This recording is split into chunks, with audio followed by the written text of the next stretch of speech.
আসসালামু আলাইকুম ওয়া রাহমাতুল্লাহি ওয়া বারাকাতুহু। সম্মানিত দেশবাসী, আমি cancer specialist doctor S M Sarwar. বিশেষ করে আপনারা জানেন যে সারা ওয়ার্ল্ডের ডাক্তারদের বক্তব্য ক্যান্সার হলে আনসার নেই, ক্যান্সার হলে আমরা সাময়িকভাবে চিকিৎসা দিয়ে থাকি। একসময় ক্যান্সারের মৃত্যু হয়, সেটাই মেনে নিতে হয়। আমি বলি ক্যান্সার হলে আনসার নেই, সেই কথার কোনো ভিত্তি নেই। বিশেষ করে আমাদের সিলেটের সব ক্যান্সার স্পেশালিস্ট কামাল উদ্দিন সাহেব, যিনি সিলেটের মধ্যে সবচেয়ে বড় ক্যান্সার স্পেশালিস্ট হিসেবে সবাই চিনেন, সেই কামাল উদ্দিন সাহেবের চাচি সিলাউরা জামে মসজিদের সভাপতি বুরহান সাহেবের ওয়াইফ কাসামালা, ওনার ব্রেস্ট ক্যান্সার হওয়ার পরে কামাল উদ্দিন সাহেব চিকিৎসা করার পরে বলেছেন যে আর কোনো চিকিৎসা নেই, বাড়িতে নিয়ে যান, যা খাওয়া এবার খাওয়ান।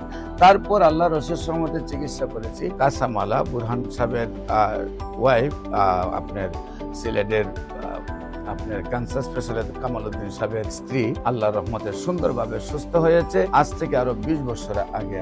আপনাদের সবাইকে বলবো, ক্যান্সার হলে আনসার নেই, সেই কথার কোনো ভিত্তি নেই। ক্যান্সার সম্পূর্ণরূপে সুস্থ হয়। যে কোনো প্রয়োজনে ক্যান্সার এ টু জেড সকল ক্যান্সারই ভালো হয়। যে কোনো প্রয়োজনে আপনার স্ক্রিনে দেওয়া নম্বরে যোগাযোগ করুন। সবাইকে ধন্যবাদ। আসসালামু আলাইকুম ওয়া রাহমাতুল্লাহি।